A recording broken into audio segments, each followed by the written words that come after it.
Hello guys, welcome back to our channel Edugrabber. और आप सबका स्वागत है हमारी इस नई वीडियो में।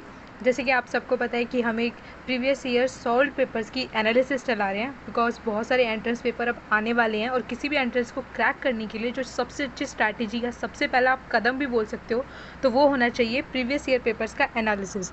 तो इसीलिए हम एक प्रीवियस ईयर क्वेश्चंस के जो एमए पॉलिटिकल साइंस के पेपर हैं उनको लाने की कोशिश कर रहे हैं। जो अभी हमारा सीरीज़ चल रहा है वो दिल्ली यूनिवर्सिटी का है। आगे हम और यूनिवर्सिटीज़ के भी पेपर्स को लेकर आएंगे। तो प्लीज़ अगर आप हमारे चैनल पर न्यू है तो इसको सब्सक्राइब ज़रूर कर लेना और आगे जो बेल आइकन है उसको नोटिफिकेशन के लिए प्रेस ज़रूर कर लेना, बिकॉज आपको तभी मेरी सारी वीडियोज़ की लेटेस्ट नोटिफिकेशन मिल पाएगी। और अगर आप एमए रिलेटेड किसी भी एडमिशन के बारे में, जेएनयू के बारे में या डीयू के बारे में कोई भी जानकारी लेना चाहते हो तो मैंने उस पर ऑलरेडी वीडियो बना चुकी हूँ। और कोई भी इंपॉर्टेंट बुक्स देखना चाहते हो एंट्रेंस के लिए तो उस पर भी वीडियो बना चुकी हूँ, जो आपको मेरे वीडियो के डिस्क्रिप्शन बॉक्स में मिल जाएंगे। सो बिना देरी करते हुए लेट्स स्टार्ट आज की वीडियो। जो लोग हमारे साथ लगातार बने हुए हैं उनको पता होगा कि हमारा जो पार्ट है वो पार्ट 3 है, यानी कि 2 पार्ट हम ऑलरेडी अपलोड कर चुके हैं और हमने 4 पार्ट्स में इस एग्ज़ाम को यानी कि 2018 का जो पेपर है उसको कंप्लीट करने की कोशिश करेंगे। बिकॉज 100 क्वेश्चन एक वीडियो में कंप्लीट करना इज़ नॉट पॉसिबल, बिकॉज मुझे आपको समझाना भी होता है। और अगर आपको मुझे समझाने का तरीका या फिर जो मेरी वीडियोज़ है वो पसंद आती है तो प्लीज़ एक लाइक ज़रूर कर देना। और अगर आप चैनल पर न्यू हो तो सब्सक्राइब ज़रूर कर देना, बिकॉज अभी हमारा न्यू चैनल है तो हमें ग्रोथ करने के लिए आपके ज़्यादा प्यार की ज़रूरत है। चलते हैं 51 क्वेश्चन के साथ, आज स्टार्ट करते हैं। इसमें आपको क्या करना है, जो कुछ वर्क्स दिए हुए हैं और कुछ ऑथर्स दिए हुए हैं, यानी कि कुछ ऑथर्स को उनके द्वारा किए हुए जो वर्क हैं उनसे आपको मैच करना है। तो इसका जो आंसर हो जाएगा वो यहाँ पर है, जो नीचे कोड्स हैं उसके अकॉर्डिंग बी है। यहाँ पे आपको सीधा मैच करके दिखा रही हूँ बिकॉज एक एक ऑप्शन पढ़ना इज़ नॉट पॉसिबल। सो ए का जो आपका आंसर है हिंदू पद पदशाही, तो वो किसने लिखा है, वीडी सावरकर ने लिखा है। सेकेंड है आपका व्हील ऑफ हिस्ट्री, जो किसने लिखा है, राम मनोहर लोहिया ने लिखा है। उसके बाद आता है आपका तोहफत उल मुहिउद्दीन, तो ये किसके द्वारा लिखा गया है, ये लिखा गया है राजा राम मोहन रॉय द्वारा। और जो हमारा लास्ट बचता है the high cast Hindu women, वो किसने लिखा है, पंडिता रमाबाई ने। बिकॉज जैसे कि आप सबको पता है कि पंडिता रमाबाई और ये जितने भी थिंकर्स हैं सब आईपीटी के थिंकर्स हैं। तो इसलिए जो हम पेपर एनालिसिस करते हैं वो इसलिए नहीं करते ताकि हम उन आंसर्स को रट सकें, इसलिए करते हैं कि ताकि हमें पता चल जाए कि हमें किन किन पोर्शंस को टच करना है, किन किन पोर्शंस को कितना डीपली पढ़ना है अपने एंट्रेंस की प्रिपरेशन के लिए। तो प्लीज़ आप ध्यान से क्वेश्चन को एनालिसिस करना कि कौन से पार्ट से आपको क्वेश्चन पूछे जा सकते हैं, यानी कि वर्क से पूछा जा रहा है, यानी कि आप जब थिंकर्स को पढ़ोगे तो उनके जो वर्क्स यानी कि जो बुक्स हैं उनके द्वारा कोई जर्नल लिखा हुआ है या न्यूज़पेपर लिखा हुआ है तो वो भी आपको साथ के साथ याद करते चलना है। चलते हैं नेक्स्ट क्वेश्चन की तरफ। Who among the following considered democracy as nothing more than periodic elections and ordinary citizens beyond the act of voting should have no role in shaping policy, यानी कि इनमें से किसने कहा है कि जो डेमोक्रेसी है वो सिर्फ लोगों के वोट देने तक सीमित है और उनका जो पॉलिसी मेकिंग में कोई भी जो रोल नहीं होता है। तो ये किसने बोला है, ये बोला है ए, यानी कि जोसेफ ए शम्पेटर ने बोला है। चलते हैं नेक्स्ट क्वेश्चन की तरफ। Question number 53 is, who among the following suggested that nationalism can be attributed to the rise of industrial age, यानी कि किसने बोला कि इंडस्ट्रियल एज के साथ, यानी कि जब इंडस्ट्रियल एज आया था, औद्योगिक क्रांति हुई थी, उस समय पर नेशनलिज्म का जो है हम राइज मान सकते हैं। तो ऐसा किसने बोला है, ऐसा बोला है अर्नेस्ट गलनर ने। Next question, who among the following said caste system is not merely division of labor, it is also division of laborers। that means जो कि हम लेबर में देखते हैं कि ये काम इसका, ये काम इस जाति का, इसका इस जाति का, ये सिर्फ यहाँ तक सीमित नहीं है। ये यानी कि लेबरर्स यानी कि जो उनका सोशल सिस्टम है उसमें भी ये डिवीजन हम देख सकते हैं। तो ये किसने बोला है, ये बोला है बी आर अम्बेडकर ने। जैसे किसी कास्ट सिस्टम की बात आती है, अनटचेबिलिटी की बात आती है, तो ऑब्वियसली अगर आपको आंसर नहीं भी पता है तो आप बी आर अम्बेडकर जी को हमेशा गेस कर सकते हो। So that's a right option. Who among the following used models and assumptions drawn from economics to analyze political behavior, यानी कि किसने से इनमें से इकोनॉमिक्स के जो एनालिसिस करने की जो assumptions होती है उनको पॉलिटिकल बिहेवियर को स्टडी करने के लिए यूज़ किया है। तो इसका आपका आंसर हो जाएगा यहाँ पे एंथोनी डॉन्स ने। Next question is, who among the following laid stress on the imagined qualities of nationalism, इनमें से किसने जो राष्ट्रवाद की imagined qualities होती हैं उनके ऊपर स्ट्रेस किया यानी कि जोर दिया है। तो इसका आंसर हो जाता है यहाँ पर आपका Benedict Anderson. Next question is, who among the following wrote the classic essay science as a vocation. आपको बताना है कि इसमें से कौन सा ऑथर है जिसने एक रेवोल्यूशनरी एक एसे लिखा है, एक क्लासिक एसे यानी कि जो पुराना एसे है वो किसने लिखा है, साइंस एज अ वोकेशन। तो इसका आंसर हो जाता है मैक्स वेबर। मैक्स वेबर एक बहुत ही इंपॉर्टेंट जो है थिंकर हैं, तो यहाँ पे मैं स्टार लगा देती हूँ, तो इनको आप पढ़कर ज़रूर जाना, ठीक है। तो मैं इस वीडियो में आपको सिर्फ आंसर से नहीं कराऊंगी, कुछ स्ट्रैटेजीज बताऊंगी आंसर को गैस कैसे कर सकते हो, और कुछ स्ट्रैटेजीज बताऊंगी कि कौन से थिंकर्स को आपको कंपलसरी करना चाहिए जिनमें से क्वेश्चन आते ही आते हैं। ओके, सो प्लीज़ वीडियो को स्किप मत करना, ध्यान से देखना लास्ट तक। Next question is who among the following states public policy is whatever governments choose to do or not to do। इनमें से यानी कि इन थिंकर्स में से किसने बोला है कि जो पब्लिक पॉलिसी है वो कुछ नहीं है, सिर्फ इतना है कि गवर्नमेंट क्या करना चाहती है और क्या नहीं करना चाहती। तो ये किसने बोला था, ये बोला था थॉमस आर डे ने। Okay, next question is Who among the following scholars conceptualizes Indian Constitution as a seamless web। यानी कि जो इंडियन कॉन्स्टिट्यूशन है हमारा, उनमें से इन थिंकर्स में से किसने उसको सीमलेस वेब कहा था। तो इसका आंसर हो जाएगा यहाँ पे आपका ग्रैनविल ऑस्टिन। ये भी एक इंपॉर्टेंट थिंकर है जब when it's come to Indian constitution. इन्होंने इंडियन कॉन्स्टिट्यूशन के बारे में काफ़ी सारी स्टेटमेंट दी हैं, तो आप इनके जो स्टेटमेंट है इंडियन कॉन्स्टिट्यूशन को लेकर पर्टिकुलरली आप उनको जाकर रेफर कर सकते हो, पढ़ सकते हो एंट्रेंस के लिए। Next question is Who among the following described India as quasi confederacy। यानी कि इनमें से कौन सा थिंकर है जिसने इंडिया को क्वासी कॉन्फेडरेसी बोला है। तो इसका आंसर हो जाएगा आपका केसी वेरी, ठीक है।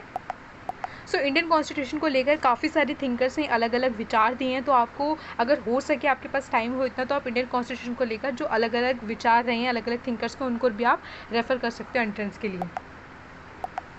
Next question is Who among the following questioned the claim that public administration is a science। यानी कि इनमें से आपको थिंकर्स बताने कि किसने कहा था कि पब्लिक एडमिनिस्ट्रेशन भी एक साइंस की तरह है। तो यानी कि ये किसका क्वेश्चन हो जाता है, आपका पबेट का हो जाता है, पब्लिक एडमिनिस्ट्रेशन का। पबेट से भी काफ़ी क्वेश्चन पूछे जाते हैं, तो आपको पबेट के भी जो मेजर थिंकर्स हैं उनको पढ़कर जरूर जाना है अगर आपको एंट्रेंस पक्का से क्लियर करना है। तो इसका जो आंसर हो जाएगा यहाँ पे Robert Dahl. Robert Dahl again very important thinker, तो यहाँ पे मैं स्टार बना देती हूँ। तो रॉबर्ट डहल को तो आप बिल्कुल स्किप मत करके जाना, बिकॉज रॉबर्ट डहल से हर एंट्रेंस में क्वेश्चन आता ही आता है, चाहे वो JNU हो, BHU हो, DU हो या कोई भी एंट्रेंस हो। तो रॉबर्ट डहल से आपको ऑलमोस्ट हमेशा क्वेश्चन देखने को मिलेगा ही मिलेगा। Next question is Who among the following introduced the concept of zone of indifference in and organisation. यानी कि इनमें से जो थिंकर्स हैं उनमें से किसने बोला था कि जो ऑर्गेनाइजेशन है उसमें एक कॉन्सेप्ट लाए थे जोन ऑफ इंडिफरेंस का। तो यानी कि अगेन ये किसका क्वेश्चन हो जाता है, पबेट का हो जाता है। तो यानी कि जैसे मैंने को पहले भी आपको बताया है कि पब्लिक एडमिनिस्ट्रेशन से क्वेश्चंस आते हैं, तो आप प्लीज़ पबेट के जो भी इंपॉर्टेंट थिंकर्स हैं उनको ज़रूर करके जाना। मैं आपको बार बार बता रही हूँ। तो इसका जो आंसर यहाँ पे हो जाएगा वो हो जाएगा चेस्टर ए बर्नार्ड। चेस्टर ए बर्नार्ड भी एक इंपॉर्टेंट थिंकर है किसके, पबेट के। The next question is Who among the following is not a liberal thinker। यानी कि जो डिफरेंट स्कूल ऑफ थॉट होते हैं, चाहे वो इंटरनेशनल रिलेशंस के हों या फिर पॉलिटिकल साइंस के हों, तो आपको वो समझने हैं। यानी कि आपको थ्योरीज तो ज़रूर पढ़ के जानी है, और उनमें जो जो इंपॉर्टेंट कौन से आइडियोलॉजी से बिलोंग करते हैं तो वो भी आपको पढ़ के जाने हैं। अगर आप चाहते हो मैं उस पर वीडियो बनाऊँ तो आप मेरे को कमेंट करके बता सकते हो, या फिर हमें टेलीग्राम पर ज्वाइन कर सकते हो। वहाँ पर एजुग्रेबर लिख दोगे तो आपको मिल जाएगा, या फिर मेरे किसी भी वीडियो के डिस्क्रिप्शन बॉक्स में आपको ज्वाइनिंग का लिंक भी मिल जाएगा। तो आपको बताना है कि इनमें से कौन सा लिबरल थिंकर नहीं है। यानी कि जो नहीं वाले क्वेश्चन होते हैं वो बच्चे बिल्कुल भी ध्यान से नहीं पढ़ते, तो प्लीज़ आप इन क्वेश्चंस पे कोई भी माइनर मिस्टेक्स मत करना, सिली मिस्टेक्स मत करना, बिकॉज आप बहुत अच्छे क्वेश्चंस ऐसे गवा दोगे। बिकॉज कई सारे क्वेश्चंस आते हैं इज़ नॉट करके, बच्चे क्या कर देते हैं उनमें से वो लगा देते हैं जो होता है। तो आपको बताना है इनमें से कौन सा लिबरल थिंकर नहीं है, बताना है। तो इसका आंसर क्या हो जाएगा, Stephen Walt. Next question is Washington consensus refers to. यानी कि आपको बताना है कि वॉशिंगटन कंसेंसस इनमें से किसको कहा जाता है। तो आपके ऑप्शंस हैं the 10 point new liberal guideline to liberal economic reform for development around the world. Option B is the 10 point new liberal guideline to liberal economic reform for development in Europe. Option C, the 10-point neoliberal guideline to liberal economic reform for development in the USA, and option D is none of the above। तो इसका answer क्या हो जाएगा, option A, the 10-point neoliberal guideline to liberal economic reform for development around the world। और अगर आपको मेरी किसी भी क्वेश्चन पेपर के यानी जिन क्वेश्चन पेपर की मैं अभी सीरीज चला रही हूँ और जो आगे भी चलाऊंगी, उनके अगर आप PDF चाहते हो तो आप मुझे टेलीग्राम पे ज्वाइन कर सकते हो। वहाँ पर आप लिख सकते हो एजुग्रेबर, सकते हो सिंपली एजू ग्रैबर, और या फिर आपको मेरी किसी भी वीडियो के डिस्क्रिप्शन लिंक में उसका ज्वाइनिंग का लिंक मिल जाएगा। तो आपको जितने भी मैं अपनी वीडियो के पीडीएफ्स होते हैं या फिर जितने भी पीपीटी होती हैं, पीडीएफ होते हैं, सबके सब वहाँ पे डाल देती हूँ, और लेटेस्ट जितने भी नोटिफिकेशन होती है वो भी वहाँ पे डालती रहती हूँ। तो प्लीज़ आप ज़रूर से हमें टेलीग्राम पे ज्वाइन ज़रूर कर लेना। चलते हैं नेक्स्ट क्वेश्चन की तरफ। Question number 65 is, the emergence of public administration as a discipline is associated with which of the following? यानी कि आपको बताना है कि जो पब्लिक एडमिनिस्ट्रेशन है वो एज अ डिसिप्लिन कब अराइज हुआ था, इनमें से कौन सा इवेंट है वो। तो आपका ऑप्शन है American Society of Public Administration, option B Indian Institute of Public Administration, option C Minnowbrook Conference and the option D Comparative Administration Group. तो इसका आंसर जो हो जाएगा वो होगा Minnowbrook Conference. Minnowbrook Conference पे आपको ज़रूर पढ़ के जाना है, पबेट का बहुत इंपॉर्टेंट पार्ट है। मिनरो बुक कॉन्फ्रेंस 1, 2, 3 ऐसे अलग अलग कॉन्फ्रेंस हुए थे, तो आपको पढ़ के जाना है कि कौन से कॉन्फ्रेंस पे कौन सी बात कही गई थी रिगार्डिंग पब्लिक एडमिनिस्ट्रेशन। तो अगेन ये वेरी इंपॉर्टेंट हो जाता है, प्लीज़ ज़रूर पढ़ के जाना। चलते हैं नेक्स्ट क्वेश्चन की तरफ। Question number 66 is, which of the following is not true of Rousseau. यानी कि आपको बताना है कि इनमें से रूसो के द्वारा दी हुई जो बात है उनमें से कौन सी गलत है, यानी कि बाकी की जो 3 होंगी वो रूसो के बारे में सही होंगी। He wants to reconcile liberty with sovereignty, option B sovereignty originates in people and gets transfer to ruler, option C general will is always morally right, and option D is he holds a positive view of liberty. So इसका answer क्या हो जाएगा, वो होगा option B sovereignty originates in people and gets transfer to ruler. अगर आपने Rousseau को पढ़ा है तो आपको पता होगा कि रूसो का जनरल विल का कंसेप्ट है। उसने क्या बोला था कि लोगों की जितनी भी इच्छा होती है वो सब मिलकर रूल करेगी। तो उसने कभी भी ऐसा नहीं बोला था कि वो एक रूलर को ट्रांसफ़र कर दी जाएगी। उसने बोला था कि जो लोगों की पावर है लोगों के हाथ में ही रहेगी, लोगों की जो रियल विल है, जो एक्चुअल विल है, उसके साथ वो काम करेंगे। तो रूसो आप ज़रूर पढ़ के जाना। इससे आपको क्या पता चल रहा है, यानी कि आपको WPT से भी क्वेश्चन आते हैं, आपको वेस्टर्न पॉलिटिकल थिंकर्स के क्वेश्चंस को यानी कि थिंकर्स को ज़रूर पढ़ के जाना है। उनसे 100% क्वेश्चन आता है। ये मैं आपसे लिखवा लो आप मेरे से बेशक, ठीक है। 100% क्वेश्चन किससे आता है, WPT से तो आता ही आता है, चाहे आप किसी भी पेपर का यानी कि किसी भी यूनिवर्सिटी का एंट्रेंस क्यों ना दो, MA पॉलिटिकल साइंस का। So the next question is, which of the following is not true of marks view of the state. यानी कि स्टेट के बारे में मार्क्स के जो विचार थे, जो व्यू था, वो इनमें से कौन सा सही नहीं है, यानी कि बाकी के 3 सही होंगे। तो the options is, the proletariat will need to capture state power, the state is an instrument of class exploitation, the state is necessary for resolving class conflict, and the state will wither away. तो इसका जो correct option हो जाएगा वो होगा option C, the state is necessary for resolving class conflict. ये Marx ने बिल्कुल भी नहीं कहा था, तो इसका इन्होंने नॉट पूछा था, तो इसका आंसर हो जाएगा ये। बल्कि जो मार्क्स था उसका कहना था कि जो स्टेट है वो कैपिटलिज्म का क्या है, एक उनका शोषण करने का एक साधन है। तो यहाँ पे जो ऑप्शन होगा वो ये वाला करेक्ट हो जाएगा, यानी कि वो स्टेट नहीं चाहता था। So the next question is, which of the following is not the basic principle of Hans J. Morgenthau's realism? Morgenthau से आपको हमेशा क्वेश्चन आता है, तो प्लीज़ यहाँ पे मैं स्टार बना दी, इसको ज़रूर पढ़ के जाना। ये एक रियलिस्ट थिंकर है इंटरनेशनल रिलेशंस में। तो यहाँ पे पूछा गया है कि इनमें से कौन सा बेसिक प्रिंसिपल मॉर्गेंथो की नहीं है। मॉर्गेंथो ने 6 प्रिंसिपल दिए थे, वो 6 आपको याद होने चाहिए, ठीक है। तो इसका जो करेक्ट आंसर हो जाएगा वो है, politics is govern by universal moral values. ऐसा उसने नहीं कहा था, ठीक है। यानी कि जो बाकी ऑप्शन है, यानी कि politics is autonomous, politics is rooted in human nature, and national interest is defined in terms of power, ये उनके जो 6 पार्ट्स थे, यानी कि जो 6 प्रिंसिपल थे उनके पार्ट हैं। और उसने ये नहीं बोला था कि politics is govern by universal moral values, because वो मॉरल वैल्यूज़ को मानता ही नहीं था। The next question is, which of the following treaties ended the 30-year war. ये बहुत ज़्यादा इंपॉर्टेंट है, यहाँ पे तो 3 स्टार लगा लो। आपको ट्रीटी ऑफ वेस्टफेलिया ज़रूर पढ़ के जाना, बिकॉज वहीं से क्या था, नेशनलिज्म का कंसेप्ट स्टार्ट हुआ था इंटरनेशनल रिलेशंस में। जैसे कि मैंने आपको भी हिंट भी दे दिया, तो इसका आंसर क्या हो जाएगा, option A, peace of Westphalia, ठीक है। ये आपको ज़रूरी पढ़ के जाना है, बिकॉज ये 30 ईयर की एक वॉर हुई थी कुछ यूरोपियन स्टेट्स के बीच में। तो उसके बाद जब वॉर ख़त्म हुई, उसके बाद पीस ऑफ वेस्टफेलिया हुआ, जिसके बाद एक नेशनलिज्म का कंसेप्ट आया था। यानी कि जो स्टेट्स थे उन्होंने आपस में एक दूसरे की सॉवरेनिटी को रिस्पेक्ट करना शुरू कर दिया था, यानी कि ना हम आपके जो भी इंटरनल अफेयर्स है उसमें कोई भी दखल अंदाजी करेंगे, ना आप हमारे में करेंगे। तो ये किससे हुआ था, पीस ऑफ वेस्टफेलिया से हुआ था। The next question is, which of the following pacts resulted in a compromise between Ambedkar and Gandhi? Ambedkar and Gandhi on the issue of separate electorates। ये भी इंपॉर्टेंट क्वेश्चन है एक Indian history का। यहाँ पे पूछा गया है कि वो कौन सा पैक्ट था जिसमें अंबेडकर और गांधी के बीच में क्या हुआ था, एक समझौता हुआ था सेपरेट इलेक्टोरेट को लेकर। तो वो था Poona pact. So the question number 71 is, which of the following is not included in the list of essential elements of, जिसको हम प्रकृति भी बोलते हैं, of a state as identified by Kautilya.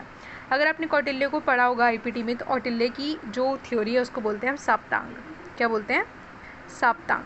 साप्तांग क्यों बोलते हैं? बिकॉज उसने 7 थिंग्स बताए थे, यानी कि 7 एलिमेंट्स बताए थे एक राज्य के, यानी कि एक स्टेट के क्या क्या पार्ट्स होते हैं। तो उसमें से उसने बताया the minister, the territory and its population, nationalism और the ruler.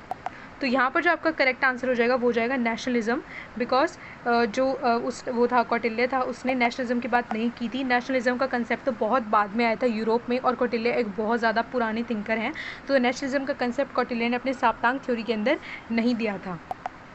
The next question is, which of the following does not constitute a central idea of the instrumentalist school of ethnicity, यानी कि जो इंस्ट्रूमेंटलिस्ट स्कूल था ethnicity का, जो नीचे दिए गए हैं उसमें से आपको बताना है कि इंस्ट्रूमेंटलिस्ट का जो व्यू था एथेनिसिटी का, उसमें से इनमें से कौन सा नहीं है सेंट्रल आइडिया उनका।